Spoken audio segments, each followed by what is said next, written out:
Digging through the past is not that hard. Rusted cars and broken shards. Mining memories in an old wrecking yard. Echoes of laughter, whispers of pain. Time stands still, but the memories remain. In this graveyard of steel. Welcome to the Wrecking Yard. I'm Jerry Wayne Longmire, and y'all are presumably still y'all. All are welcome here in the Church of Internal Combustion. Of course, we just always ask to show up with an open heart. Hope you guys are doing well today on your Sunday, Saturday for me. Haven't done much except write this whole episode today. Well, I went to the gym. I had a hell of a leg day. I got it in this morning. Feeling pretty good about that. Also managed to break my little air conditioner. Broke the whole face off of it on accident. Got it caught on a crack in the sidewalk and tumped it right over on its face. That's a technical term. It's been tumped, broken. Now air's just blowing all willy-nilly, but you know what? It still puts out cold air, so I suppose that's good enough for me. Ed went to the gym this morning, really busted it. Feel great to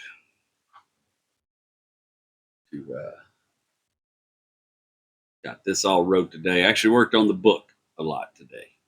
Worked on the book a lot yesterday, but we're kind of getting into the final stages where we need everything to look like it's going to look. And mostly at this point, I'm just writing transitions, and me and the editor are cutting everything out. Me and Adam, and but I'm enjoying working with Adam. He's a good dude. The more I get to know about the guy, the more I like him. Like, man, I think we might have just been friends regardless. Good guy. I feel like we have some similar values.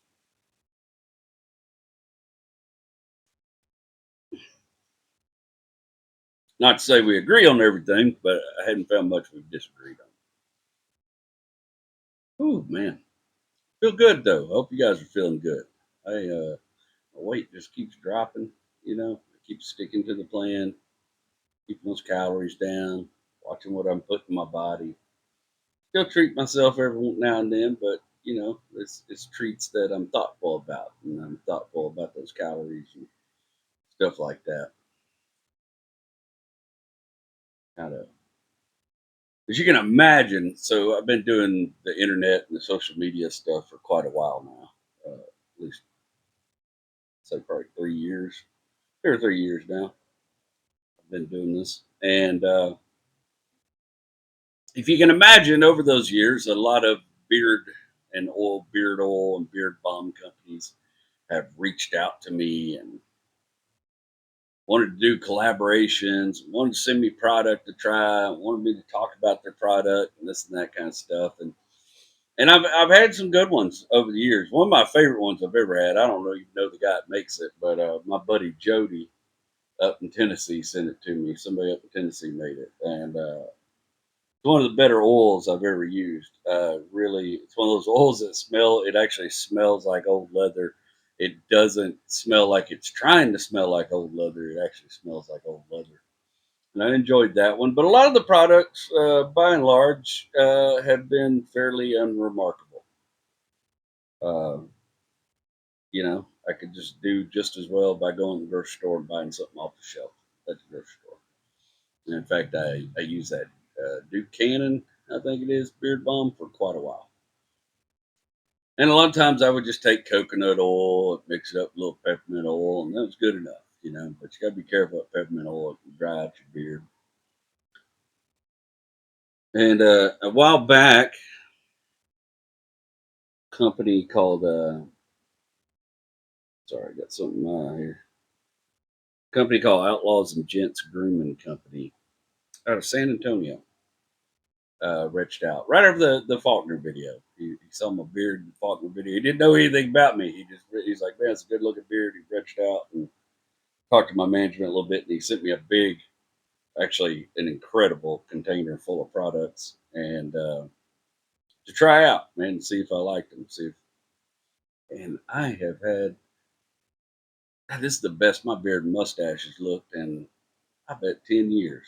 You know, like I've been using them though, and using them according to their directions, using the oil and stuff. Like he's got a real nice oil. I hadn't tried all of them yet. There's a bunch of different scents and stuff, but the one I really like is there's one that's called clove and orange oil.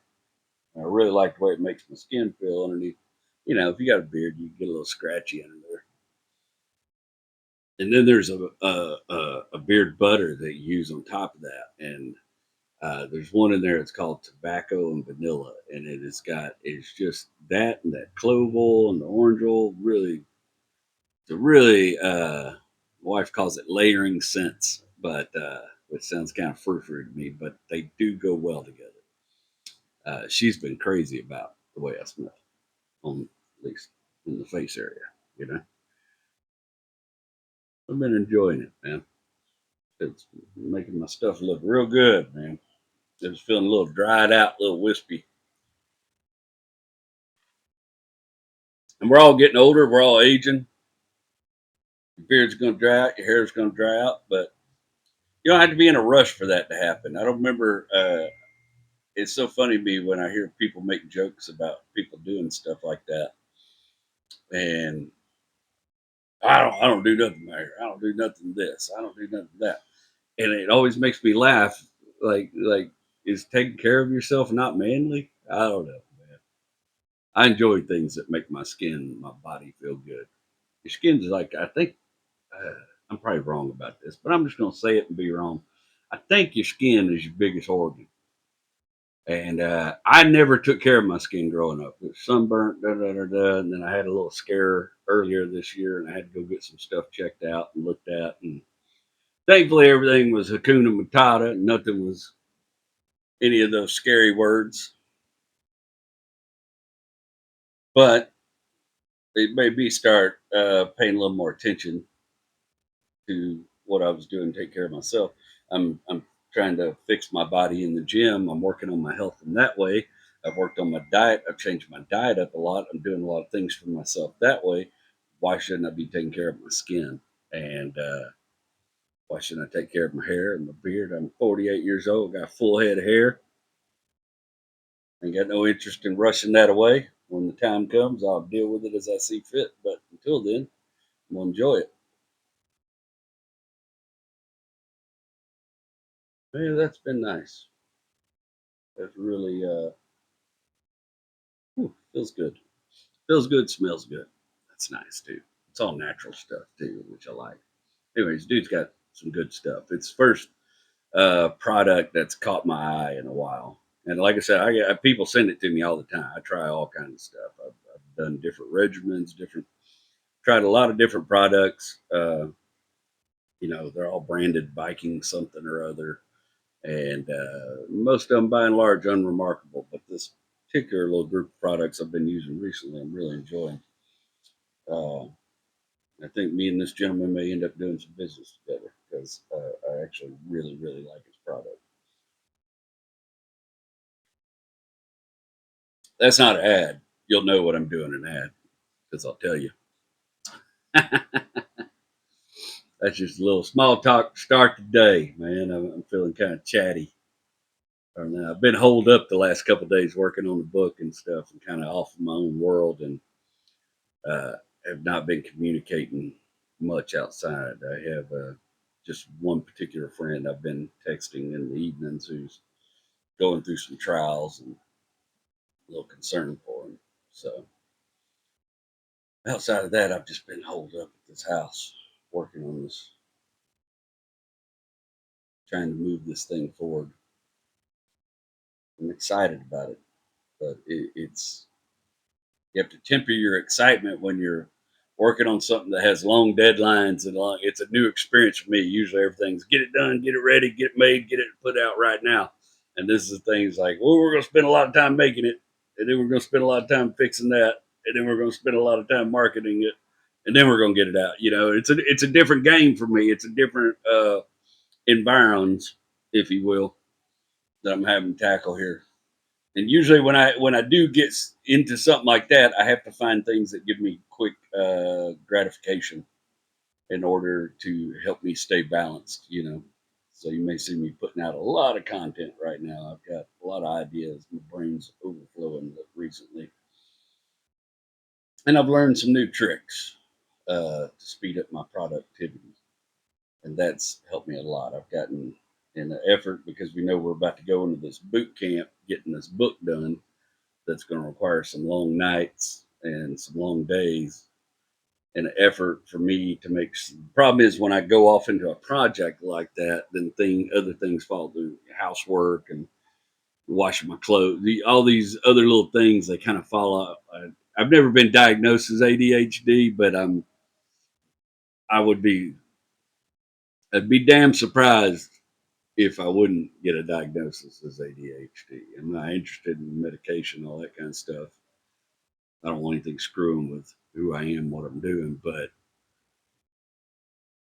some people have had good results from it. It just doesn't feel like the right choice for me.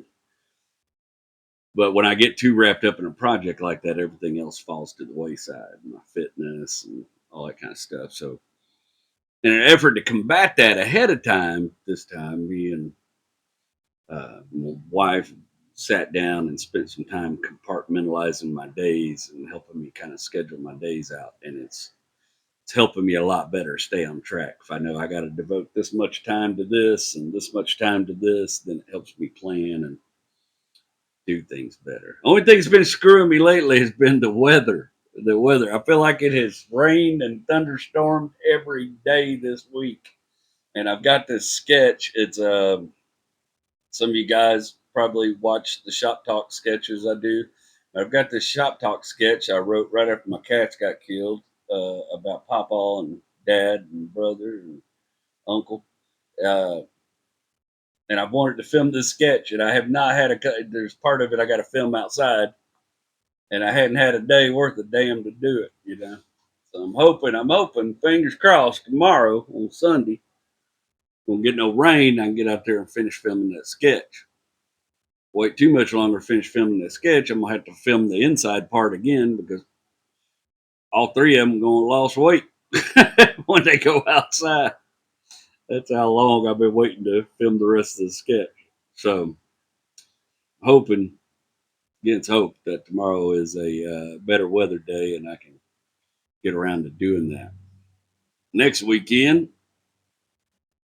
I'm gonna be in San Antonio. I got 2 nights of shows in San Antonio at the Upscale Comedy Lounge. I always want to call it the Upstage Comedy Lounge. That's what that's actually what it is. I always want to call it the Upscale Comedy Lounge, but it's actually the Upstage Comedy Lounge. I got 2 shows to do out there, and we're going to do a meet and greet Saturday.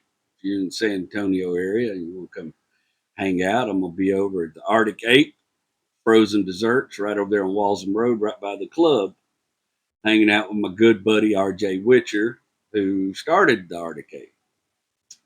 Really good dude, Michelin level chef that decided to start an ice cream shop with his folks, or custard shop with his folks. And they make some good stuff. They're fun people, and not only that, they do a lot for other people. RJ started it's called Cigars for Warriors project, where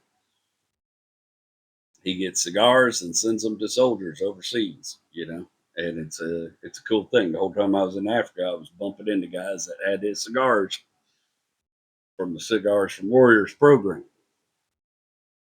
On top of that, him and his wife Abigail, along with the Arctic Ape Frozen Shop, do all kind of stuff for the San Antonio Zoo and for the animals over there, and they're just real good people, man. I'm just I'm just delighted to know them and to be their friend, and I'm gonna go hang out at their ice cream shop. If you, like I said, are in the San Antonio area, we got a little free time, want to come by and chit chat, we'll be there. We were going to do a big car show, but we just didn't get enough entries to make that work. And honestly, I just didn't feel good about trying to promote a car show after all the flooding stuff happened, and it seemed a little tone deaf. And so we decided to knock the car show in the head. And we're going to try that again at a later date, Diamond Jim Shine Off, but it's not going to be happening next weekend. Woo! All right. Do a little sponsor copy. You got a business or a brand, you're looking to get it in front of real folks who actually listen. I want to help you do that. Wrecking Yard is one of the fastest growing shows out there right now, averaging 8 to 10,000 downloads a week with 11% engagement. And honestly, I think that's up to almost 13% engagement right now. We're on every major podcast platform, broadcast live and video on YouTube. And the folks that tune in, they're loyal, sharp, and they show up for honest stories from the southern piney woods, lessons from the junkyard, and some raw, hilarious self-reflection that you don't often get in many podcasts these days. Seems like most podcasts are spending their efforts making fun of other people. When I talk about a product I believe in, people generally pay attention. And right now, we got sponsor spots open. Your name, your logo, even your hat or your shirt, front and center on a podcast that's already signed a book deal and been optioned for TV and film. That sounds like you're kind of right. Email jwlcomedy@gmail.com and let's grow together. I believe all ships rise. That's my mantra.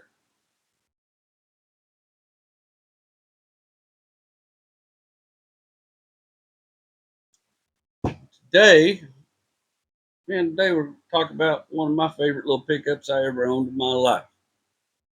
It was a 1994 or possibly 1993. To be honest, I don't really remember.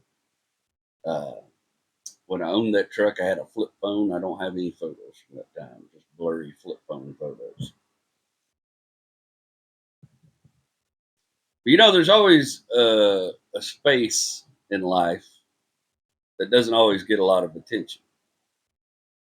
And that space is the middle ground between big, small, between flash and function,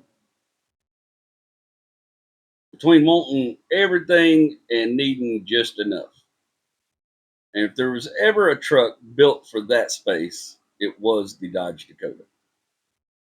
It was a truck born in necessity. Back in the early 80s, we've talked about it. We'll talk about it some more. Chrysler's fighting to stay alive. Times are tight, interest rates are sky high, and the company needed smart ideas that wouldn't break the bank. Right? We know that's when they come up with the minivan. But then they came up with something no other American automaker was really building at the time and wouldn't for some time, a mid-sized pickup. And they called it Dakota. It was bigger than the compacts, the S10s, the Toyotas, the Rangers, but not near as massive and thirsty as full-size Ram or F-150. It sat in that in-between space. And for a whole lot of folks, that was exactly what they was looking for. First generation rolled out for the 1987 model year, and that first gen run all the way through 1996, nearly a decade. It was a truck born out of practicality. Chrysler kept costs down once again, same way they did with their minivans, by borrowing parts from other vehicles in their lineup. The Dakota was even built in the same factory as full-size Dodge D/W series trucks. But despite sharing space and components, it was something new. It's the first pickup truck in America to offer rack and pinion steering, at least in the two-wheel drive models. That might sound small today, but back then it made the Dakota feel a little more car-like behind the wheel, more precise, a bit smoother over rough roads. Under the hood, they kept it simple. The Dakota come out, you could choose an inline 4 or a V6. It comes with a 5-speed manual, 3-speed automatic. 4-wheel drive was only offered with the V6 in the early years. But then Chrysler got a little crazy and decided to throw that 5.2 liter V8 in there. And that's where the Dakota really began to stand apart. Because suddenly this little middle-sized pickup truck could put down some real power. Wasn't a full-size brute, but it could tow, it could haul, and it could surprise you on the highway. few years in, Dodge adds the, what do they call it, sport package, for folks who wanted their Dakota just to stand out a bit more. Bright colors, red, black, and white, black grills and bumpers, aluminum wheels, tape stripes running down the sides, little go to hell pinstripes. Inside, you get you, I think it was like charcoal silver cloth interior, but it come with a leather wrapped steering wheel, upgraded gauges. Even had a little Mopar air dam with Bosch fog lights on it. They added some audio options, shit that felt high tech back then, AM, FM, cassette, eventually CD. It was still a practical truck, but now it looked good. It looked a little sporty. That Chrysler, like, they were having fun with this little pickup. You could tell they were, because then they did something that I swear nobody saw coming. They made a Dakota convertible. Like, I've seen people take little mini trucks and make convertibles out of them, but the Dakota's the only one that ever come from the factory with a convertible. It had a fixed roll bar and a manual soft top. The idea came from a dude named Jerry York, who was an executive that thought it would sell good, and he'd later go work for Apple and make Apple all kind of money. Coach work, of course, was done by ASC, American Sunroof Company. They made 2,400 convertibles in the first year, and then I think by the last year they only made about 8, just 8 trucks total. The Dakota convertible was one of those vehicles that didn't fit any mold. Part-time truck, part open air cruiser. Folks didn't know what to make of it, man. I mean, some folks it was perfect. A little piece of freedom truck. It felt like summer. I've had the opportunity to run around one of those little convertible Dakotas, and it's a good ass time. It's like taking a Blazer and taking the top off, except it's a little smaller, a little quicker, gets around a little better. The one I went and rode around in, so they come with that 318, but the one I went to go ride around in with a buddy of mine one day had a 30. They had put a 360 in it, a little Magnum 360 in it, and that little pickup would scoot.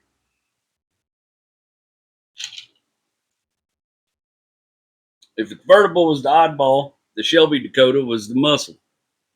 Carroll Shelby, of course, the man behind Cobra Performance Legends, turned his attention to the Dodge Dakota in 1989. He was doing all kinds of stuff for Chrysler. You may have seen one of those little, was it a Plymouth Laser? Or Plymouth Laser and a Dodge Daytona. They made a Shelby version of that thing too. And a little gal I knew in high school had one. And let me tell you, that little 2.2 turbocharged Shelby Daytona, well, paired with that five, from red light to red light, you couldn't hardly catch that little car. That little car would spoot and scoot, son. When Shelby went to the Dakota, he ran the 5.2-liter V8 under the hood. Gave a unique look, subtle graphics, little numbered plaque. It wasn't the fastest thing that Shelby ever put his name on, but it gave the Dakota a little attitude. Proved that the Dakota could be more than just a little work truck. It could be something special.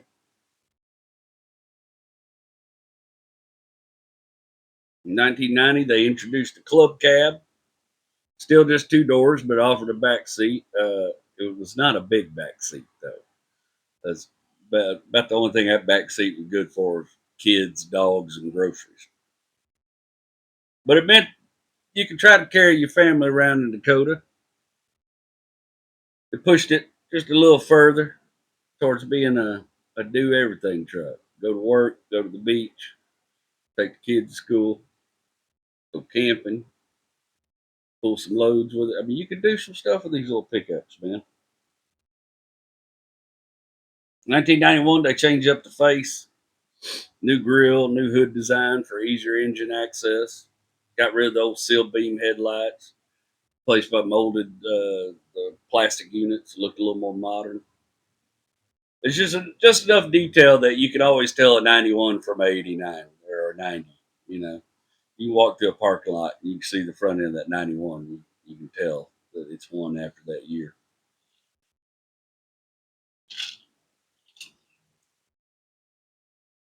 '92, Chrysler decided to give it a little new life under the hood. Both the 3.9 liter V6 and the 5.2 liter V8 were upgraded to Magnum specs, meant more horsepower, better throttle response, and smoother operation. The V8 was pushing about 230 horsepower. I think the V6 was about 180. Don't quote me on that, but I think it's about 180 horsepower. Suddenly, Dakota wasn't just a middle-sized option. It was a real performer, capable of doing serious work or just making your daily commute a little more fun.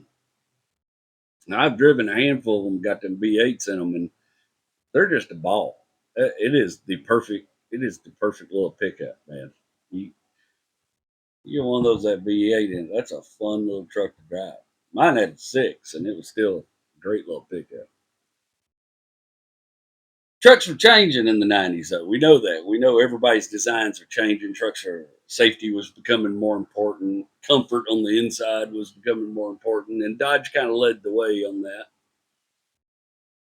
'94, they started adding airbags, trim levels were changed up. You just they went to the same trim levels as Ram pickup, so your SLT was at the top end.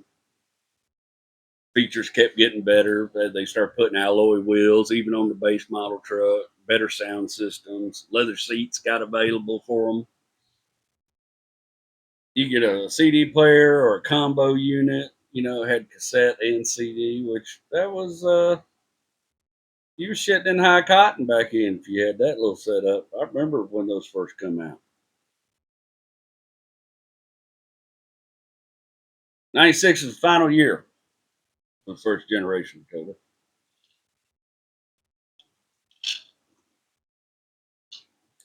They didn't really do much in '96. I think they already knew they had another idea they was working on. It was right after '96 when they started looking like the bigger Dodges. Only thing I really in '96 they got rid of the old K car 2.5 liter 4 cylinder, and they replaced that with with the AMC 2.5 inline four, like you found some of the old Jeeps. Not exactly a thrilling engine, but a better fit for a truck that size. A lot torquier. It's better. I had the two. I had a '91 with the 2.2 in it, and that thing wouldn't pull a greasy string out of a cat's ass. It was a fun little truck to drive, but you couldn't have pulled a trailer with it. Of special note, before we jump out of the technical side of this, is before the first generation disappeared entirely, there were a few unique chapters. A company called LER Industries built step-side bed versions of the Dakota with 2 special editions. They made a Little Red Express Dakota, which tried to capture the spirit of the old '78, '79 Little Red Express trucks. Even had the dual vertical exhaust stacks behind the cab, though they were purely decorative. And then they made one called, and I've never seen one of these. I've seen the Little Red Express Dakotas. I've never seen one. It's called the Dakota Warrior, but it was modeled after the Warlock trucks from the late '70s. Shared the same step side bed, but skipped the exhaust stacks. Oh boy, I wouldn't mind seeing one of those because I love them Warlocks. Those Warlocks were some of my favorite pickups Dodge ever made. Production numbers were real small, just a few hundred trucks, and some of them were even equipped when they built these trucks with the 360 Magnum V8. But boy, if you found one of those today, those are rare finds anymore. Quiet little echoes of Mopar history that most people don't even know existed. Mopar's got lots of them. Mopar, Chrysler, this is the thing I'll say about Chrysler, man. Chrysler was never afraid to change crap up right in the middle of a series of trucks. They were never afraid to put out special editions, never afraid to mess with power plants. They were very brave when it came to that. And I always like the Dakota was a truck that lived in the middle, not too big, not too small, practical enough for hauling lumber, helping your buddy move a couch, but enough power, especially in the Magnum V8 years, to remind you wasn't afraid to run. It wasn't always flashy, it wasn't always perfect, but it fit the lives of a whole lot of folks who wanted something versatile. It was a truck that could work all week, and you still take it out on Saturday night feeling pretty good about yourself. And the world that we live in likes to push everything towards the biggest or the smallest, the loudest or the quietest. Dakota just held its ground right there in the middle. And sometimes that's exactly where a pickup truck belongs. I remember the day I bought my Dakota. Well, I've owned two of them, but the very first one I had, I bought from Uncle Bobby when I was in high school. It was a '91. It had the 2.2 5 speed in it. It was a decent little pickup.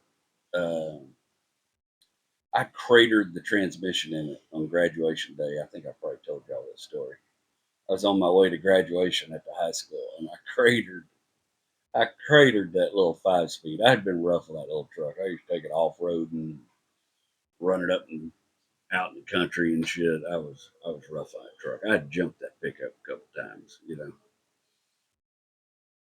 It didn't feel like a forever truck to me. Uh, y'all heard the story. My dad bought it from me, and I took that money and was going to buy the El Camino with it until Papa found out that Granny was trying to sell his El Camino while he was in the hospital. And Papa just ended up giving me the El Camino for free, and I spent that $500 my daddy gave me for that Dakota fixing up that old El Camino and getting the El Camino running. Me and my editor, buddy Adam, I'm just gonna start calling him Adam. Y'all know Adam is my developmental editor. It's working with me on the book. Good ass dude. Adam I'll serve your name. Good ass dude.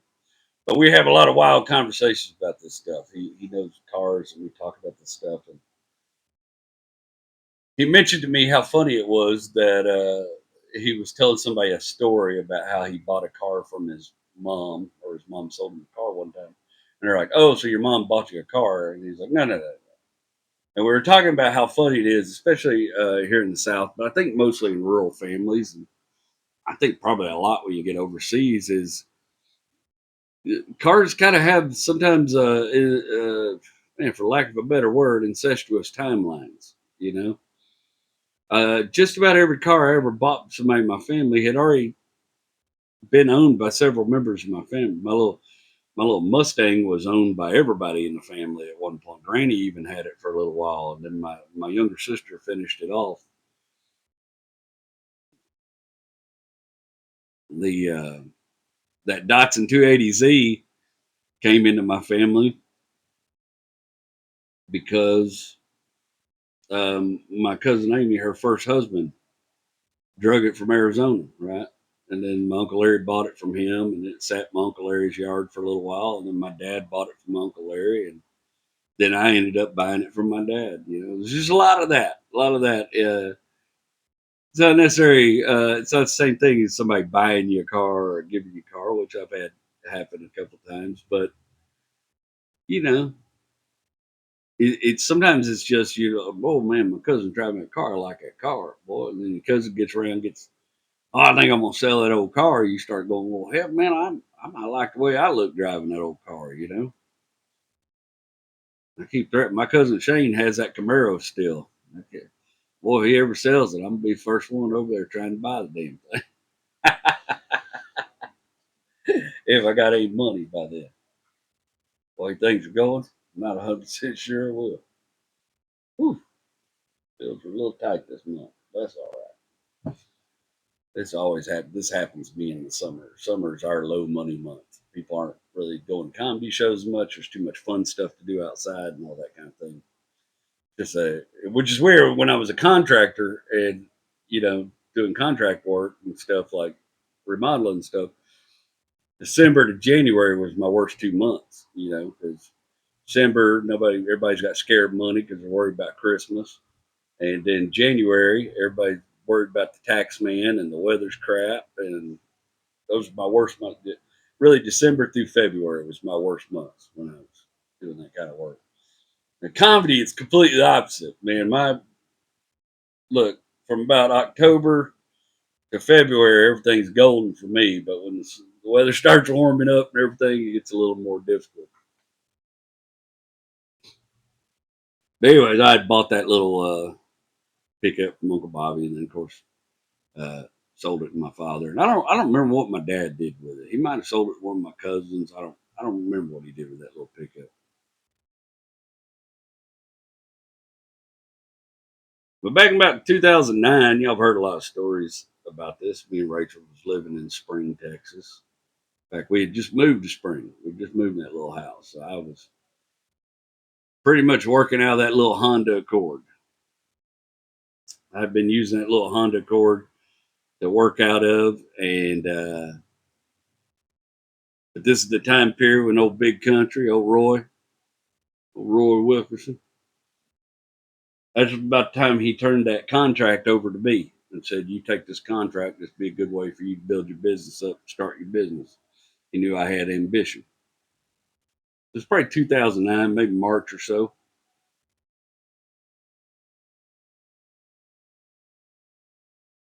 Now, contract come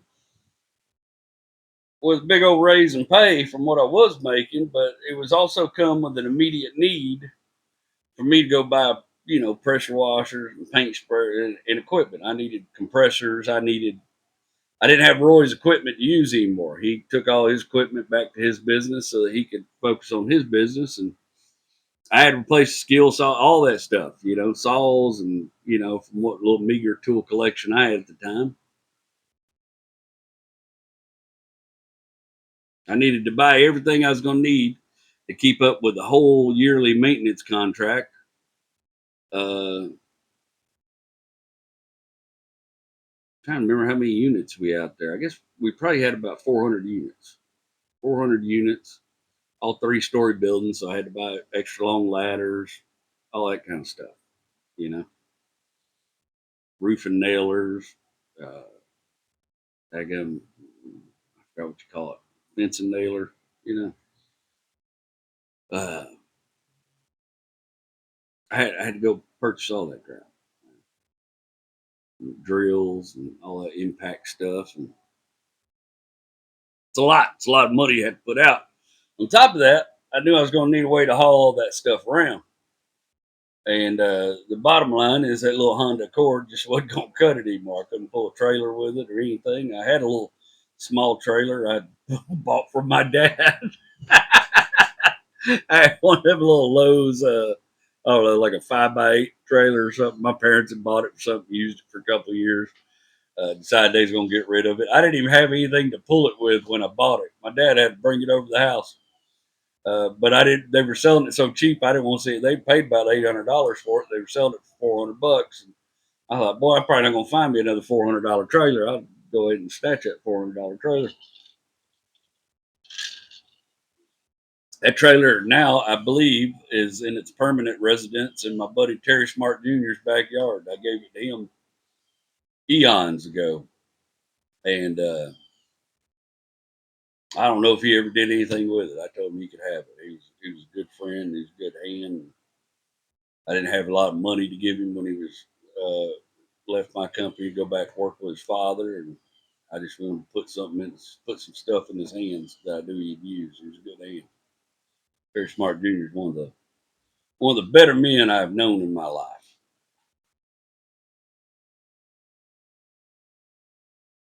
I'd also decided at the same time that while I was doing this little contract job during the week, I was going to start me a little remodeling company. In the beginning, it was going to be a fencing company, and I did like 3 fence jobs and lost my ass on them. I spent way too much time trying to build a perfect fence, and people in Montgomery County weren't looking for perfect. They didn't care about rot boards and shit like that. They just wanted cheap ass builder's fence put up, and they worried about that shit in 3 or 4 years when it rotted. You but they didn't want to spend money on putting nice rot board down and a well constructed fence. That wasn't what they was about. Unless it was the uber rich people, and they were going to do business in a guy in a radio truck and that kind of stuff. They were kind of snotty about that. Took me a while to figure all that out, but Back then, Craigslist was the place to go. Uh, in those days, I used to just out of reflex, maybe just my papa in me, I would just spend hours. That used to be my favorite thing to do: scour Craigslist. I'd sit there. Me and Rachel would sit on the couch, watch a movie or something, and I'd have my laptop open and I'd be combing through Craigslist for deals. Deals I probably wasn't ever going to buy, but I just like knowing they was out there and I could if I wanted to. Looking for, I bought a lot of used equipment off of Craigslist, air compressors, things like that. My paint spray, my buddy David, y'all know him, David Doyle. David gave me my very first paint sprayer, and I've owned about 15 since then. But it was this monstrous old. It was probably 25 years old. Graco paint sprayer. It was the biggest one they made, and I found out later on that I mean you could spray block sealant, block filler, everything you wanted with this paint sprayer. It was a big old hoss. I didn't know anything about paint sprayers. I'd used a few. I knew how to set my gun and spray, but I didn't know anything about paint sprayers themselves. I didn't know about how they worked or anything like that. First time that he found this, he bought a shop. I think he bought a shop. This one of his transmission shops was going to be. He bought this old shop, and it was in the back of that old shop. He didn't know anything about it. He gave it to me. Maybe he sold it to me. I don't know, David. Uh, but I didn't know anything about paint sprayers. First time I tried to use it, I was going to try to paint this pool fence. The fence went around the swimming pool out there at April Point South, and I went and bought a bunch of high dollar black enamel paint. And I prepped the fence, sanded it, did all that stuff. Made me a little a piece of plywood on two legs that I could walk behind the fence. So I could spray it without getting overspray in the pool or all over the grass, and I could just move that piece. Put a lot of thought into how I was going to paint this fence, and then I hooked that paint sprayer up, and stuck it in the paint, and I didn't know the pump tube gaskets were bad. And when that thing primed, it blew black enamel paint all over me, the fence, the pool house, and everything else in the general 20-foot vicinity. So damn mad. Boy, I bet I cussed up a blue streak. I think it took me weeks to get black paint off me in places.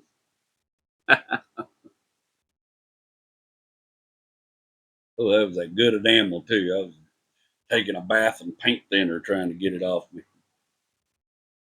Luckily, there was a little shop on 1960 back in. It rebuilt them. It's called Painters Repair. And, one of my buddies told me about it, and they rebuilt the whole thing for 150 bucks. After I, of course, took it all apart and screwed it up royalty. Same way we always do. Oh, I'll figure out what's wrong with this son 50. I started taking that thing apart in my garage, and I had it in about 32 different pieces, and I couldn't remember where none of them went. Took that thing in a box over there at Painters Repair. I remember he said I wheeled the sprayer in there, and the first box had all the big parts of the sprayer, and then I had a little box that had all the little springs, because there's all kind of little pieces in there. I don't know what any of them do, little gaskets and bullshit. And I took that. I had the big box sitting on top of the sprayer. I wheeled that in the shop, and the old boy behind the counter was sort of thumbing through the box, and where's the rest of it? And I pulled out that little box. I said, "Don't sneeze." And I handed him that little box. He goes, "Boy, you was really trying to figure something out, wasn't you?" I said, "Hell yeah, I was." I said, "I thought I was going to take it apart, put it back together, make it work. I got it apart. I couldn't remember how to get it back together. My God, I couldn't find no instructions nowhere on the interwebs." He rebuilt that thing for me. It worked pretty good. Anyway, I'm getting off track here. I dove off into Craigslist. The job came with a raise, but I hadn't seen any of it yet. And it was the way it was structured. It was a contract, so I only got paid, like once a month in the beginning. So I remember I had about $700 find me a pickup with. And I spent a few days calling folks up and then going to look at some poorly described train wreck.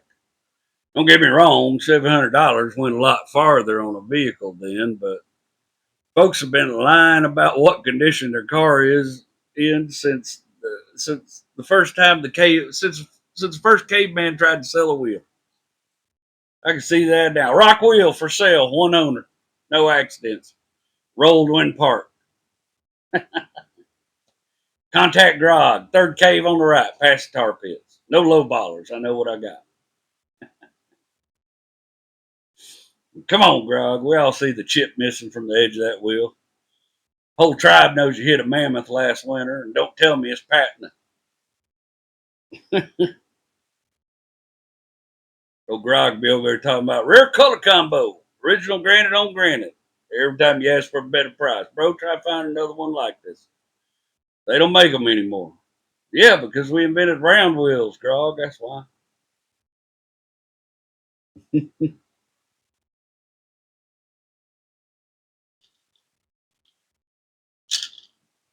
Don't need nothing except 4 new logs and a solid prayer to the sun god, Grog. Folks, whether it's a rock wheel or a 2008 Dodge Avenger, one thing's never changed. People always know what they got, even when what they got ain't worth a tinker's damn. One Saturday morning, though, I was scanning the Craigslist and I seen it. 94 Dakota. I remember the ad said rubs and drives. 238,000 miles, $600. And there's this picture of a very dirty two-tone green and gray club cab Dakota. It looks like it's been sitting under that same pine tree for 30 years. Well, I called that old boy right away. Dude that answered the phone sounded like he was straight out of deep East Texas, like he had eaten gravel and Marlboros for breakfast. Ah, this country's, yeah, I still got it. A couple folks looked at it, but ain't had no takers. He gives me the address. It's up in this little community called Seven Coves. Now, Seven Coves today ain't what Seven Coves was back in 2009. Seven Coves is a part of Willis, Texas, but it's this old community on the northeast, like the north end of Lake Conroe. I think it was started in the 70s, like a little lake community. But in 2009, it was mostly just trailer houses. It was mostly folks who didn't have no money. Nowadays, a whole bunch of it's been developed, be that good lakefront property. But back then, it was just more broke folks out in the sticks.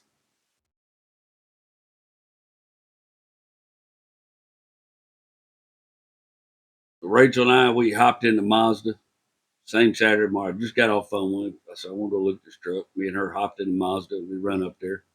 It's about 40 miles north of where we lived at the time in the spring. Now, the part of the Seven Coves his address took us to was mostly trailer houses and not new old ones. Them old with the crazy trim and stuff from like the 70s and the 80s when they was trying to really church them trailer houses up.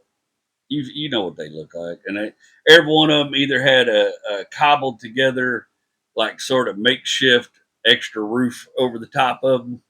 If things start leaking, once they start leaking, they're done. And this is what my people would do too up in East Texas. They'd build this fake roof over their trailer house, and that gets you 7 more years out of a trailer house. Build a good fake roof put on top of it. A lot of folks did it with that old corrugated, steel and stuff. And the ones that didn't have these little homemade sheds built over them, they had so much tar and rubber had been put on top of that damn trailer, it looked like a racetrack up there. It was just thick, and you can see where it run off in places. They was trying to keep that damn water out.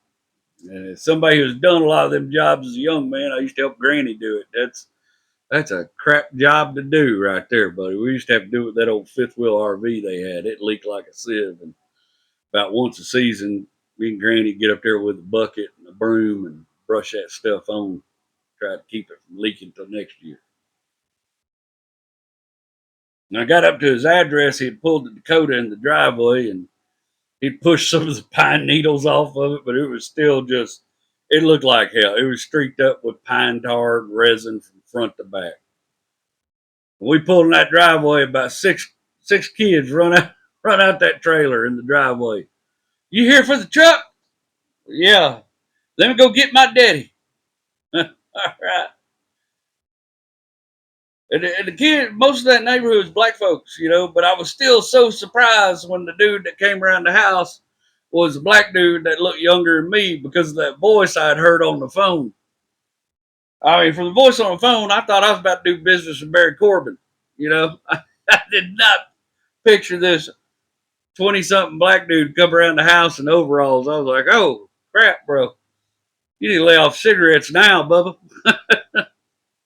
He started talking. It was the same voice, country as hell, man.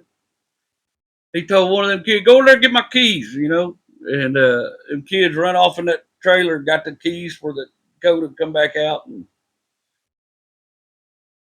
brung him the keys. He said, man, you check it out. I said, yeah, yeah. Boy, let me tell you something. When I opened the door of that little pickup, that smell hit me. The only thing I can compare it to is, last year I left some meat in the refrigerator during the hurricane. I'm telling you, when I opened the door of that truck, that smell hit me. I said, whoa, God, my. I jumped back from it. He said, yeah, I don't know what that is. He said, I ain't used the truck in a little while. I said, boy, I can tell you what. It smelled like two polecats had been running a fight club in it. Run a dog off a gut pile, Bubba. And the interior wasn't in bad shape. It wasn't torn. The seats weren't torn, nothing like that. Just dirty, greased. Everything had a shade of grease on it. I forgot what he done. He told me he worked with heavy equipment, doing something with heavy equipment, but it was a dirty job, whatever it was. Everything in there just had a thin layer of grease and stain on it, but nothing was jacked up. The door panels were good. Everything looked right.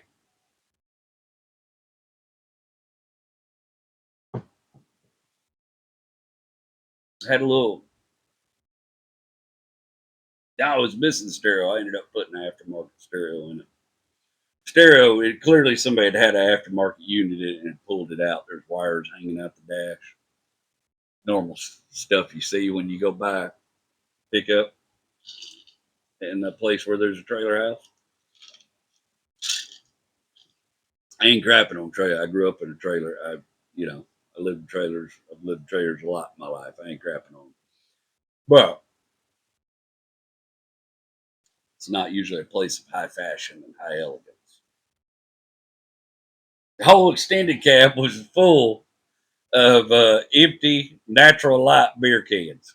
Just that whole back seat. There's a couple crushed boxes and a couple cardboard boxes, and then just, I'm telling you, natural light beer cans up the back of the seat like it was a holding tank.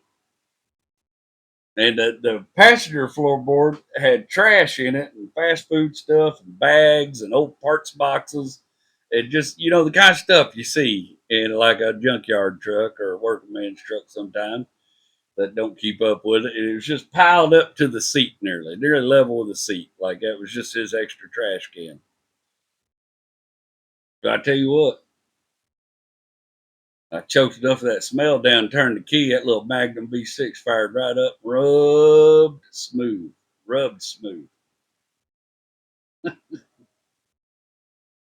I checked odometer, sure enough, every bit of 238,000 miles on that little truck. I said, man, boy, you mind if I take it for a spin? Go for it, Bubba. He didn't care. Knew I wasn't going to steal that truck. I took it out there on the road behind Seven Coves there and run up and down the lake a little bit. It had plenty of power, transmission shifted smooth.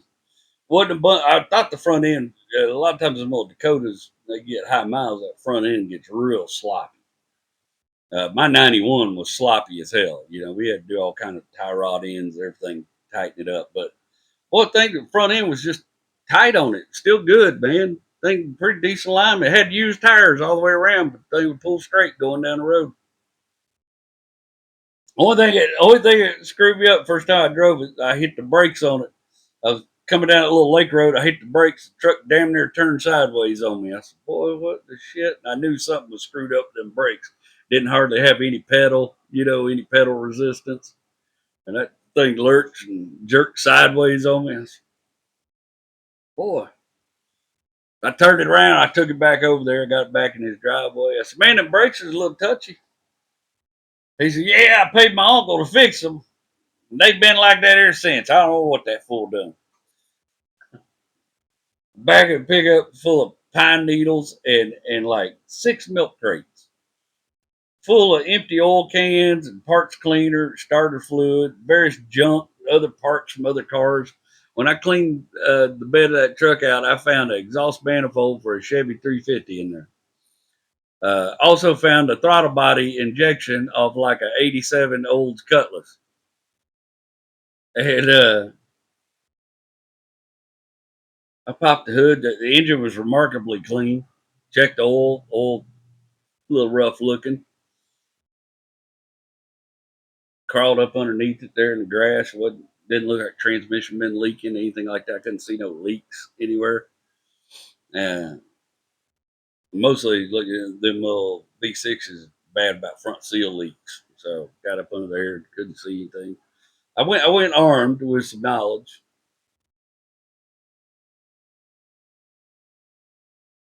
But I had already decided, I'm gonna be honest with you, I had decided from the minute I drove that little pickup I was gonna buy it. It drove too good. Aside from that brake problem, I'd already decided I was gonna buy a pickup. It was in my budget, I could do it. I would have paid every bit of $600 for that truck. But I always gotta try not to. I said, "Man, I'd like to have it." But I can't see 600 with them brakes all jacked up. Now, before you get your panties in a wad, this is a different time, bro. Trucks didn't have the value they have now. $600 for a little pickup in 2009 wasn't unheard of. So, man, I can't see 600 with them brakes all jacked up. You take 400 for it, and boy, he just true East Texas fashion. Him hauled. Man, I sure feel bad about 500. I was just kind of screwing with it. I said, "I tell you what, I'll go 450, and I'll haul all that junk in the back off for you." That basically insinuating if I pay you $500 a truck, you gonna clean the bed of this truck out before I leave here. He kind of laughed. He kind of laughed at me. He said, "Man, I'll take 450, but you ain't taking all my good milk crates." And he went over there. That truck pulled about 4 of them milk crates full of junk out the back of that truck. And I wish to hell I knew how he made the decision which ones to keep because they all looked like they was full of the same junk. But he's a good old hand, man. I gave him his money. He signed the title over for me. Had a clean title on it. Thing was registered. Had good registration on it for another 4 months. I called the insurance company, got them put it on the insurance real quick for me, get me a binder. We left there. That damn thing had just enough gas in it to get to the first gas station I could get to there in Willis. Filled it up. And we started making our way back to Spring with it. Rachel followed me. Every time I hit them brakes, that thing would jump a lane, buddy. Other than that, the truck drove good. Didn't overheat. Air conditioner was blowing cold. I had the windows down, trying not to gag to death.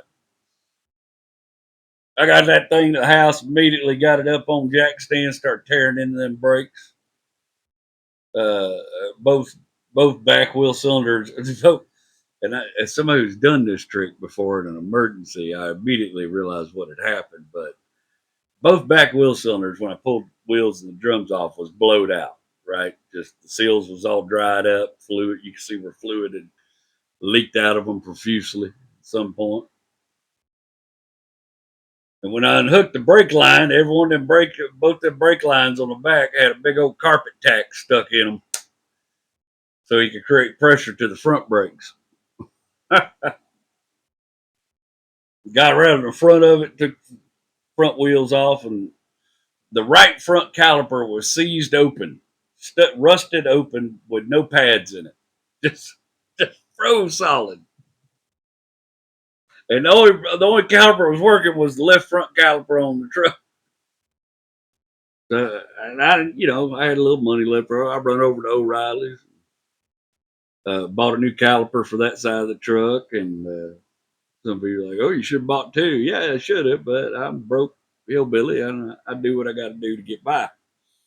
I bought me one good caliper, a set of pads, two wheel cylinders, set of shoes for the back drums, and the hardware kits come with all the keepers and springs and all that good stuff. I bought myself a cheap. It was the cheapest brake spring pliers I could find at the O'Reillys in the little one of those little aisles out there. Boy, I got back house. I started rebuilding them drum brakes. Oh, Skip come over, bullshit with me, and Skip watched me use that cheap ass O'Reilly's brake spring tool for about 15 minutes and snapped my fingers in it twice. He said, "Hold on." He goes over his house. He come back, got a real nice Matco set of brake spring pliers. I mean, these things was, whoo, they was fine. They clamped down. They clamped down. They had the little loop thing where you could twist it onto the keeper. Short work after he brought me them. Hell, by dark, I had an operational vehicle. By dark, I had them brakes. I took it for a test drive. That thing stop on a dime and do everything you wanted it to do after that. I had me good. Good. I flushed all the brake fluid out through the system, rebled it, some fresh fluid. I mean, it got me excited. Next morning, boy, I got up. I scrubbed that pickup from head to toe. I went through two bottles of Goof Off, getting all the damn pine resin on. But damn, if it wasn't a pretty good looking little pickup, it had a couple little scratches on it here and there.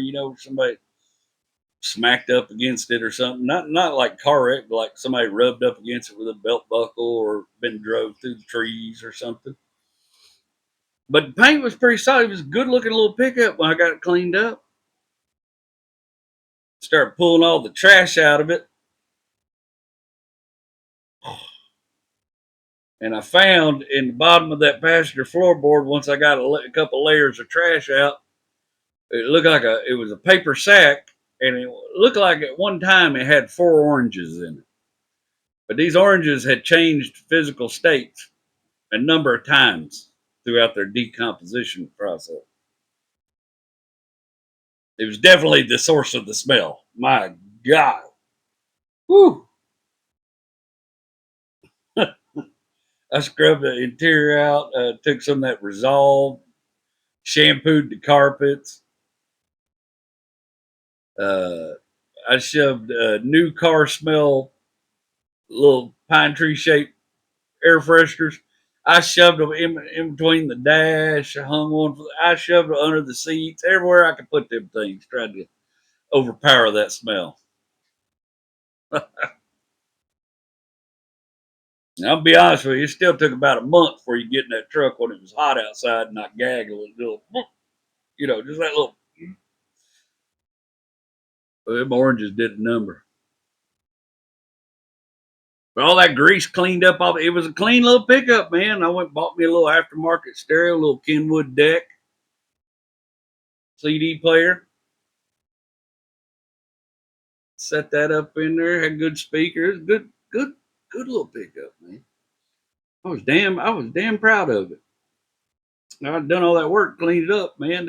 There's a certain satisfaction in that when you take something that's just been kind of neglected and put it back right. Change oil in it. I didn't mess with transmission fluid because I didn't know if it ever been done. I was afraid if I changed transmission fluid in it, that truck would never move again. That's back when we had that little dog you've heard me talk about, my little Tina, little Jack Russell dog. And it had a little center console, and that dog loved it. She'd sit right on that center console while I drove that Dakota around on the weekends. And she'd run with me to Parks Place and Donut Shop and all that kind of stuff. And it was like it was a seat made just for her. She looked like a little princess sitting on that seat, man. She also liked to hang her head out the window, get a little air every once in a while. We did a lot of truck riding, me and Tina. That was her first. Oh, she liked riding that. I said, Tina, you want to go for a ride? Boy, she'd be at that door ready to go. Let's go. We go for a truck ride? Boy, she's at the door. Let's go. Let's go. That's her favorite thing to do. Good little pickup. Cold air conditioning.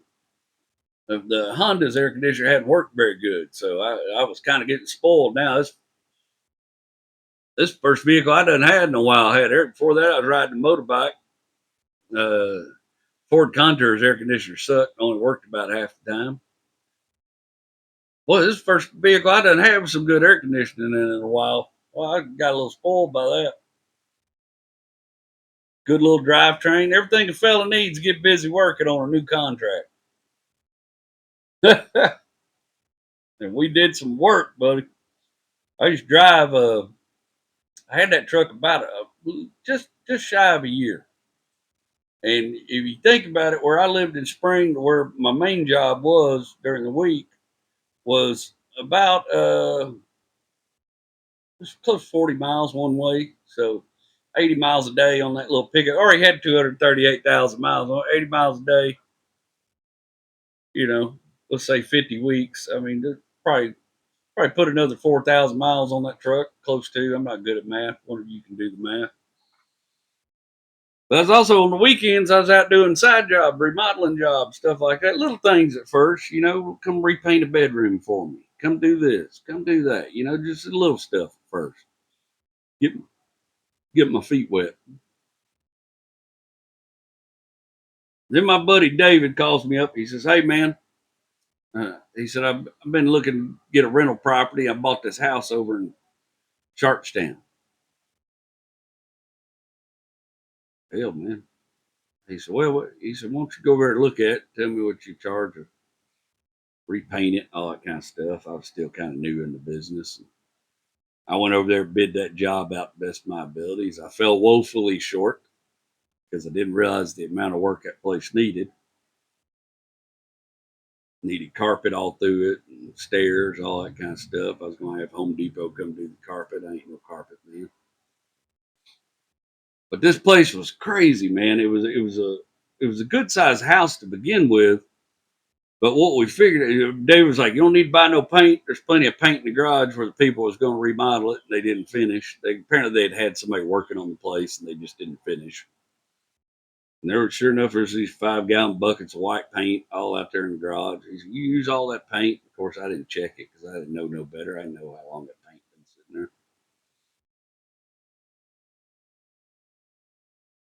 We got working on that house, though, trying to figure it out. It was like a 2-story house with this extra little level to it, and like an extra loft level on top of it made it a 3-story. And we got into working. We started pulling the carpet up in the upstairs and realized there was roofing shingles underneath it. Somebody literally just cut a hole in the roof of a 2-story house and built a 3rd level on top of it. This thing was crazy, man.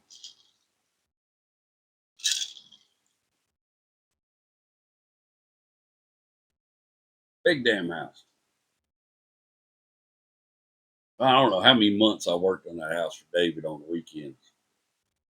That's why I actually had to start hiring some help, because the job was just a little bit bigger than what I could do, man. And so I was just hiring guys. Somebody say, "Oh, so and so needs a job," something like that. They tell me I put somebody to work. And every once in a while, I'll go pick up some day laborers to help me. I know when we broke into that paint in that red house. Oh my God, that was so inexperienced. I didn't know what the hell I was doing. I broke open that paint and the oil had separated from the paint. So it all had to be mixed back up. And God, it stunk to high heaven. I didn't know paint could go rancid like that. You forget there's volatile organic components inside paint. And less of them now, but back then, it's quite a bit more. And boy, paint stunk to high heaven. I remember I was in there spraying that house and that white. And I painted about half the downstairs of the house, spraying it. Ran out of that stinky ass paint, grabbed the other 5-gallon bucket, was labeled exact same, hooked it up. Didn't find out until it dried they were different shades of paint. So then I had all this crazy overspray of wrong shade. So I had to go back and respray Then we had to go buy some more paint and respray over all that because that old stink paint still stunk when it was on the wall. That job was a disaster. David hung with me through the whole damn thing, boy. Absolute disaster of a job. That house was so jacked up. And one day, I hired this dude based off somebody else's recommendation. He was a guy that lived kind of over close to that property I worked at in Conroe, out in the sticks. And somebody said, "Man, this guy needs some work. He's kind of down on his luck, lost his job. You know the story." And you always want to go, "Man, he's a white dude. He look like he's in his late 20s." Uh, he didn't look methy. He wasn't missing teeth, that kind of stuff. But I could tell he had partied a little harder than maybe some of his other peers.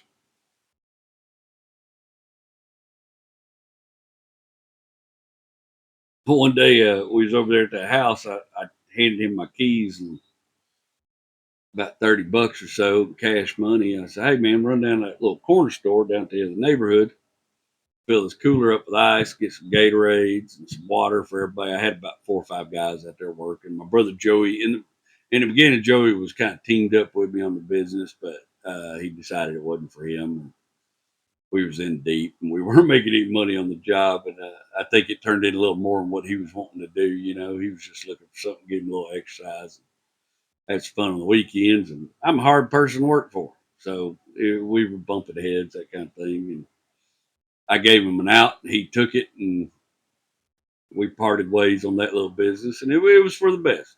I didn't know what the hell I was doing. And he sure the hell did. And I was out there by myself I was out there with those 4 or 5 guys. This one dude, I seen him off the store get water and ice for everybody, and I seen him drive off down the road, and we go back to working. Boy, 20, 30 minutes go by. Where is this dude? Damn, boy. Go out there and look, and I can see almost all the way down there to that store. I can't see that little Dakota in the parking lot nowhere. And I started going, oh, hell. But the dude had a cell phone, so I tried to call his cell phone. He don't answer his cell phone. I started getting worried because at the time I had my little 9mm was off in the console, and also everybody's payroll, the cash, pay everybody was in the console. I said, "Man, this dude done robbed me, done took my damn truck. I done screwed up." So I sent the other guys back to work. I called police. Back then, Sharpstown had their own police, and Sharpstown police officer come over there. And I said, "Man, I don't even know the damn license plate tag on the truck." I said, "But here's what the little pickup looks like." I sent my helper down that little store. He ain't down there, and I can't get him to answer his phone and find him nowhere, no how.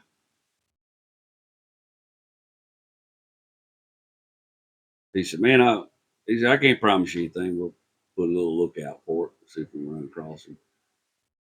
Well, it was about 2 hours later, I got a call from them people. I was trying to figure out how I was going to get home, you know. I was like, I was going to have to call David, get him to give me a ride back to damn Spring, Texas. I was freaking out, you know. I called Rachel, tell her my truck I just bought, put all that money and time in, got stolen. And then Sharpstown police officer called me. He said, "We found your truck, man." He said, it's just right down the street from where you're at." And I said, "Well, man, is it walking distance?" He said, yeah, man, it's in that same neighborhood. He gave me the cross streets where it was. I told guys, I said, "Well, can I walk over there and get it?" He said, "Yeah." He said, "But we're finishing up an investigation." I said, "Oh, shit." I said, "Is any of my stuff still in the truck?" He said, "What kind of stuff you talking about?" I said, "Well," I said, "I got a 9mm, little Smith & Wesson 9mm, little Sigma. And it was a 40 cal, not a 9mm. Little Smith & Wesson 40 cal sitting in the console, and I got an envelope in there, got about $600 in it. That's my payroll for everybody." He said, "All that's still in the truck." He said, "That's yours?" I said, "Yeah, that's mine. That belongs to me." I said, "That gun's back them days. Not saying I don't now, but that particular gun was registered to me because I bought it brand new at Academy and registered it. My first new gun purchase I'd ever made. He said, "Yeah, man, don't forget it." Oh, I forgot one of them. One of them dudes had a car, had a little Geo Metro. Some of them had rode the jobs out in, and he gave me a ride over there real quick, dropped me off, and get over there. And there's about 3 or 4 of them cop cars around. They got old boy in the back of one of them cop cars with cuffs on him. He looks out of it though. I can't figure out what's going on.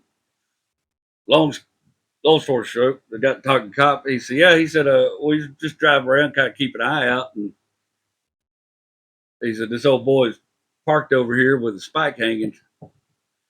I said, "What?" He said, "Yeah." He said, "He must have took that 30 or 40 bucks you gave him, go get drinks and stuff, and run over here and got somebody to sell him something." And when they rolled up on him, he was asleep in the truck and done shot himself up. I guess from heroin, you know.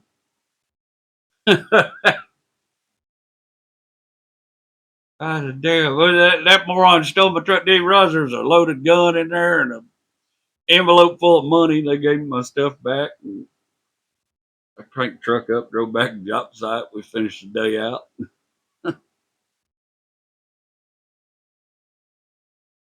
I got pulled over with this back when my license was still suspended too. I got pulled over with it one night. I'll never forget. I was coming back to Conroe, coming back to Springs about 8 o'clock at night. I was dead dog on my ass tired. I've been working. I've been bleaching buildings and pressure washing them all day, so I just smelled like bleach and death and mildew, and was just soaking wet and tired. And had all my equipment in the back of the truck strapped down. I was running down 2978, and I guess I thought I was speeding a little bit. Old sheriff deputy runs by me going north, and I see him, boy, hit the brakes and dive and turn around and come back behind me. I said, "Boy, goose is cooked tonight." He pulled me over and jumped there, and "I need your license." I said, "I got insurance, this registration, all that stuff." I said, "I'm gonna tell you right now, my license is suspended."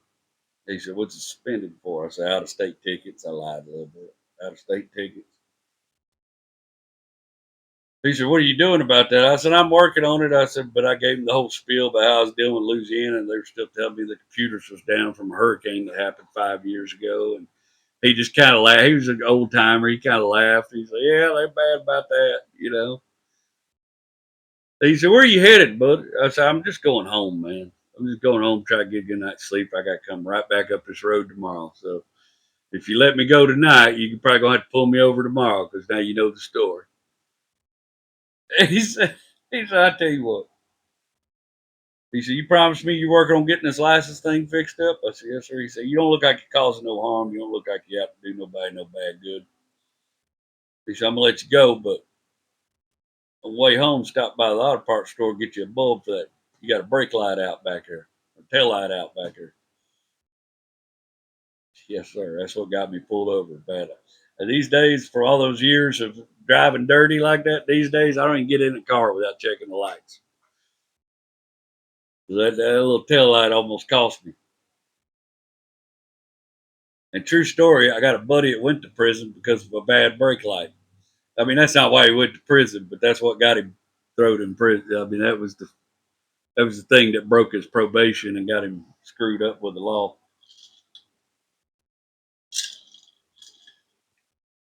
Well, probably the robbery is what got him screwed up with the law to begin with. But anyways, that's a story for another day. He let me go. He said, "I'll give you some grace. I realize you just working dude." He said, "You don't look like you're under the influence of anything. Cause no problems. I'll let you go." He let me go that night, dude. Let me slide. Same was Officer Langan, and Officer Langan let me slide, man. I would see him every morning on the way back to work. He'd be on the side of 2978. I'd wave at the son of a bitch every time I drive. "It's me. Don't pull me over." That's one of the craziest things. That was my first business account, and I set my business account up at Bank of America. In order for me to tell you the story, I got to give you a little context. So, up in Conroe, there's a street called Longmire Road, and apparently, one of the first families that settled that area or lived in that area when it was becoming a town was Longmire family. Not any direct relation to me, but weird to see my name somewhere else. I don't have a name that you see a lot of places unless you're up in Washington. There's Longmire Park and a bunch of stuff up there who is a dude that is an offshoot of our family. But I don't ever see my name anywhere else. I've never met anybody. It's real rare I meet folks with my last name. It's not like a Smith or you know. So up there in Conroe, they got all this stuff named Longmire. There's all this family named Longmire, and there's still a whole bunch of that family left in town, and a lot of them got money or well-to-do. That's how I know they're not from my family. But there's another sect of them on the other side of the tracks out there in Cut and Shoot that ain't got as much money, ain't as well-to-do, and sometimes involves themselves in nefarious businesses. When I got my first business bank account at Bank of America, of course, I was just trying to stay afloat. I was having to hire all these helpers, so I'd get a check. I'd go over to the bank. I'd drop it in my account, but then I'd pull most of it out in cash so I could go pay my I was paying day labor, stuff like that. And I didn't really trust banks. So I've been doing this a couple months. I didn't know the government watched your bank account. I didn't know because all 9/11 that people watch your bank account, look for you doing nefarious stuff. I didn't know they did none of that. I didn't know nothing about no banking. Well, apparently, me putting 5 or 6 grand in the bank in checks and then pulling it all out was raising some. I think at the time it was like more than $5,000. Was raising some eyebrows. I drove that little pickup over there at Bank of America one Tuesday morning, right there in Conroe, and it's right there at I think it's right there at Longmire Road, or pretty close to. I pulled up there in Bank of America and walked off in there to do my business. I had a check I needed to deposit, and I was going to pull some cash, write myself a cashier's check, pull some cash out, and got up to the teller with my check, and she said, "Oh, sir, they need to talk to you in the office." In the office?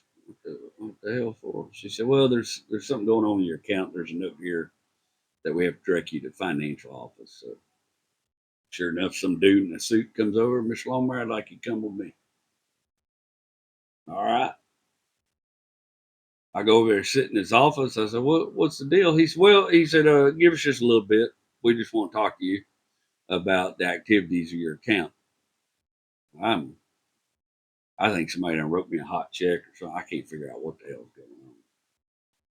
I ain't sitting there too long, about 30, 40 minutes, and 2 DEA officers walking, like in their gear, the bulletproof vest, and it says DEA on it. And I, I was guilty of having a little weed in the truck from time to time. I think we had to get the DEA involved. They come there, "You Jerry Longmire, yes sir, you got some identification?" I pull my ID out, give them a identification. I said, "What's the problem? We'll get to that here in a little bit. What did you drive here today?" I said, "Well, it was a little green '94 Dodge Dakota sitting out there in the parking lot." He said, "Sir, we'd like to take a look around your truck if you don't mind." I said, "Well, I kind of mind, but it don't seem like I got much choice." And I gave them the keys, and they went out. I will say, very politely went through my truck. They didn't make a mess, and the truck was pretty clean. Wasn't a lot for them to go through. They of course found my pistol and a little cash. Not bad about keeping cash in my console. They come back in. They wanted to ask me all kind of questions about my business, kind of work I was doing while I was getting so many checks from so many different people. So I took them through the spiel, told them about how I was starting my own little business, all this that kind of stuff. "You got any kind of receipts for the people you've been paying?" "Well, no, I don't have nothing like that. I don't reckon. I pay these people cash. They work for me." "How well?" I don't remember the names, but "How well do you know this guy Longmire and this guy Longmire?" I said, "I ain't never heard of them people in my life." He said, "Well, your last name's Longmire, and I was like, yeah, but I said, these Longmires in Conroe, I ain't related to. I don't know any of them. And they're, oh. Come to find out, these two brothers named Longmire was over there in Cut Shoot, been running a little meth lab and was cooking and selling and running that sort of business. And these guys just immediately suspected when I started moving all this cash in and out of my account that I was moving cash for them. I said, boy, I don't know these people nothing alive. I don't know nothing about them. They said, well, we went through your truck. It's clean. You got a pistol, but that's okay. You know, you're allowed to have that. Yeah. Bank manager apologized to me. He said, but, you know, this is what got their attention was pulling this much cash out. You need to find a better way to run your business, that kind of stuff. And he set me up with a little different account, a little more of a business account. Ended up letting me go on my way after about 2 hours of grilling and to find out that I was the wrong Longmire. But I was full. I ain't gonna lie to you. I ain't gonna lie, boy. You have to be a fool to tell you what. I was scared as shit. I thought they didn't call the DEA in on a joint. You know, I just thought that my goose was cooked.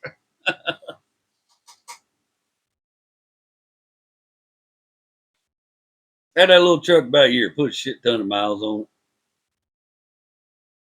but it just got to be where it wasn't enough to do what I was needing to do for the next step of my business growing. I took on that big boardwalk job at the property, rebuilding all that boardwalk with that marine grade lumber. In the beginning, before I got smart enough to start ordering it in bulk and having it delivered, I was just going over there and boy, I didn't know that marine grade lumber is going to be so much heavier than regular lumber, you know. But it's a little more. It's got more chemicals in it. It's heavier wood. I remember I loaded that Dakota up one day, come out of 84 lumber over there at Conroe, looked like I was bouncing wheelies going down the road. It's a miracle I got that pickup back to property of that wood. And I said, boy, I got to do something a little better than this. I knew I was going to have to move up 3/4 ton. I was having to rent heavy equipment every once in a while, and they won't even let you hook up a trailer or put a piece of equipment on a trailer over there at the United Rental unless you got a 3/4 ton truck or other little place I used to use. I can't remember the name of it right now. Little green building. Don't matter. Sunbelt. Sunbelt. I was doing a lot of renting from Sunbelt. I was friends with everybody at the Sunbelt. I knew them all.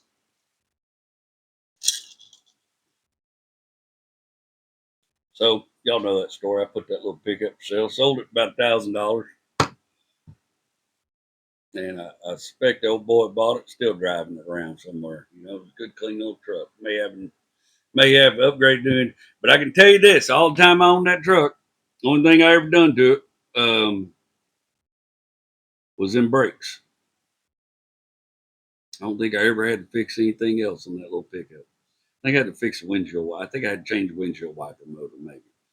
That was it. I'm not even sure if that was that truck. That might have been that Ford.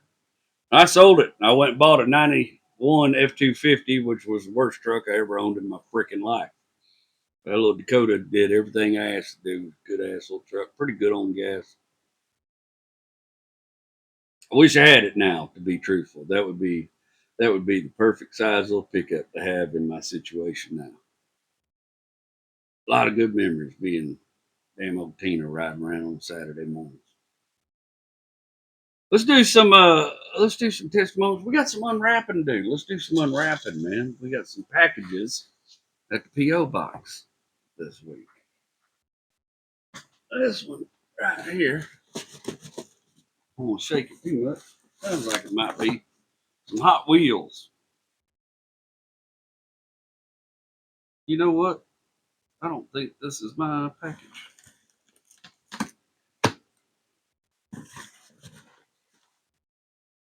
This is not my package. This is my wife's package. Got the wrong name on it. Well, I have to open them other Hot Wheels up next week. I don't have them out here. I must have grabbed the wrong box. That's my bad, John. Or whoever sent them. We'll find out. Damn, I can't believe I've done that. We'll open them next week. But we did get this little package from our dear friend of the show, Amy Iris, out there in California. And she always sends me nice emails. And she has been a follower of the show for a while. And we're happy to have her as one of the one of the one of the original fan base of the show, and she wrote me a really beautiful letter right after I started the show, and I'd be lying if I didn't say that letter didn't influence a lot of the way the rest of the show went, because it made me realize that I was on to something real. Maybe ours, so I pop the thing on it.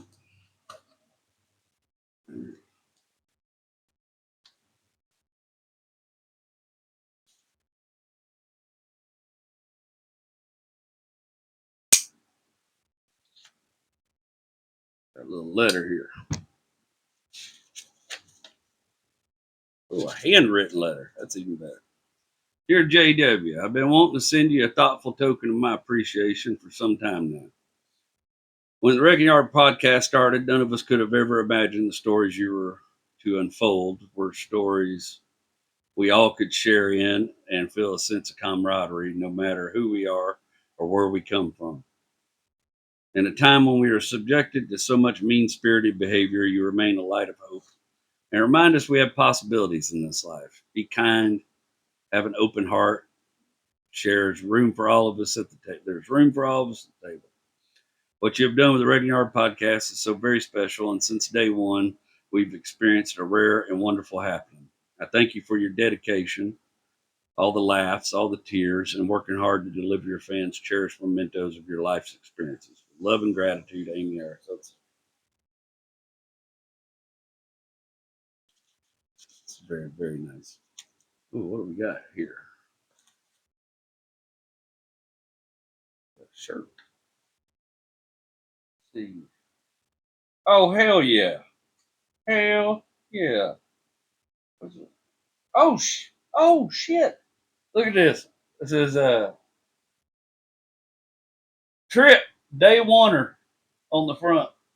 And then on the back, it's got the whole first season, all the vehicles from first season.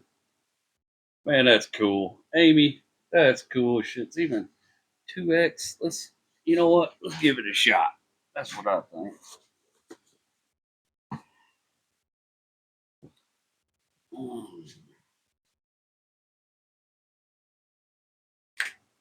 Hell yeah.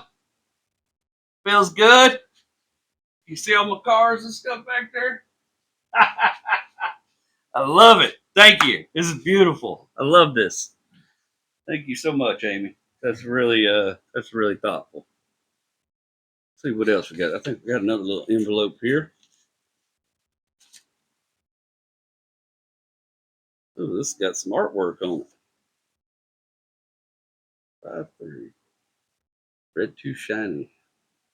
Get up close, y'all see it. A little artwork. And what we got here?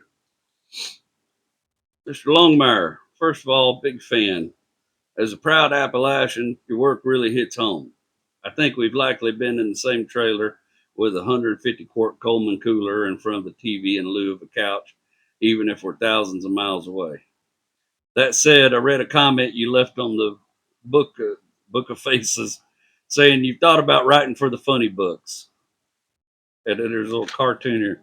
Nobody says you can't, JW. The panels help you pace your jokes, so the punchline lands right on target. Or you confuse people because they can't hear your vocal tone or emphasis. Easy. Comics are far from a dead medium. We need funny people more than ever now. Keep on making people laugh. And he must be some kind of cartoonist because he drew me a beautiful little example of how to pace out a cartoon joke. And it's really well done. That's cool, man. I don't know what your name is. I wish I knew what your name was. Daly? Daly? I can't tell. Man, that's cool. That's real cool, man. Thank you. I like that. Next week we'll have some Hot Wheels to drive. Well, let's get these testimonials, little testimonials, if you will.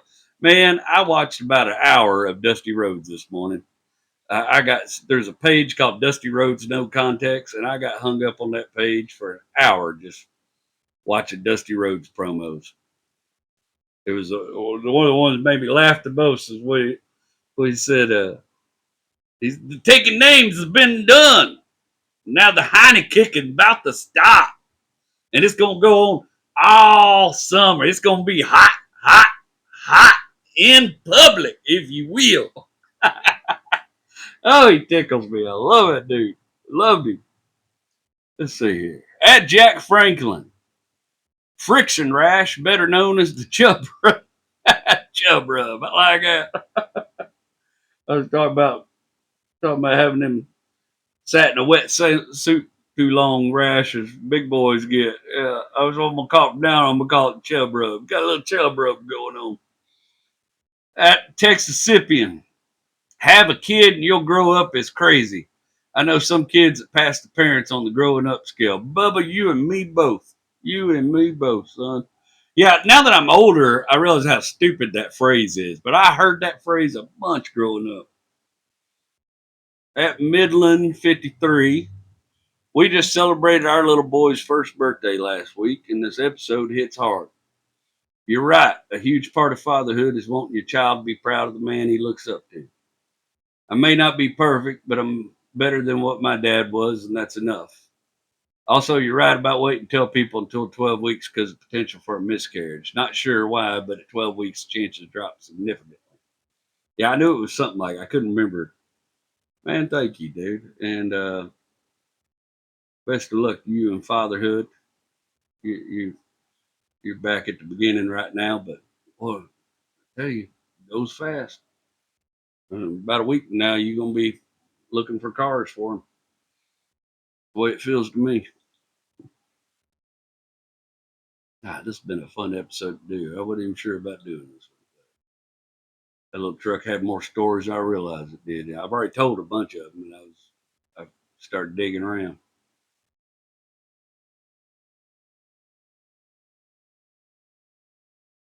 I think about that little Dodge truck and that time with Rach, right before we had kids, and that little dog whose whole soul seemed poured into the simple act of riding beside me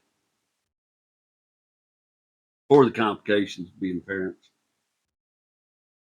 What I really think about is how I was always in such a rush to get to the next thing, working crazy hours, make some scratch, trying to build something that would outlast me, hoping folks would look at me and see more than just a man who tells jokes. I remember this property owner telling me this like it was prophecy. He said, "Well, I just have a hard time spending this kind of money with you because I know you're a comedian. I figure it's just a matter of time before you hang this up and go back to it." Showed you, friend. I wasted another 10 years doing the wrong things for me before I finally listened to that voice that's been whispering all along. I wish I'd stayed longer in that space, just still, letting the world slow down around me. Wish I'd taken that little dog on twice as many truck rides. Her ears in the wind, eyes bright as a street light. I wish I'd spent more time in that space seeing my wife for the miracle she is and feeling, enjoying the gift of our freedom in those days. I reckon I've been guilty most of my life of just rushing headlong towards the next chapter.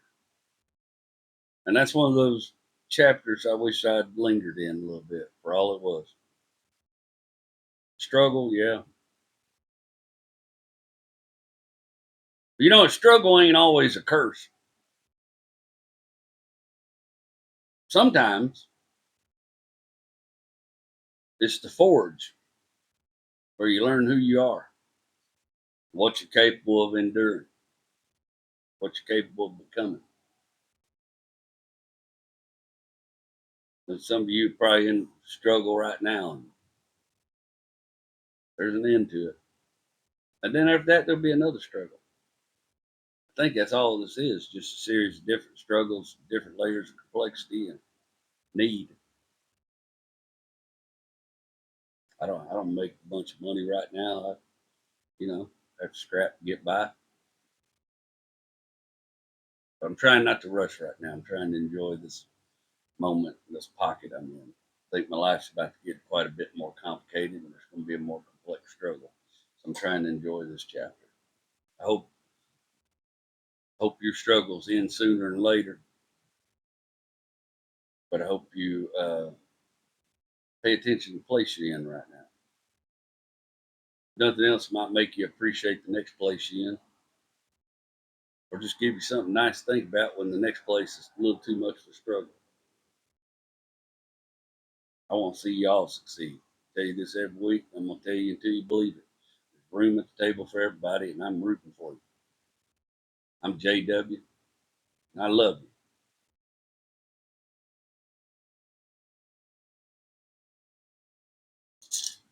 Boyle, Amy Harris, Trip Day Warner.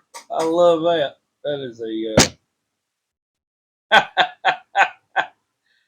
well, that brought a smile to my face.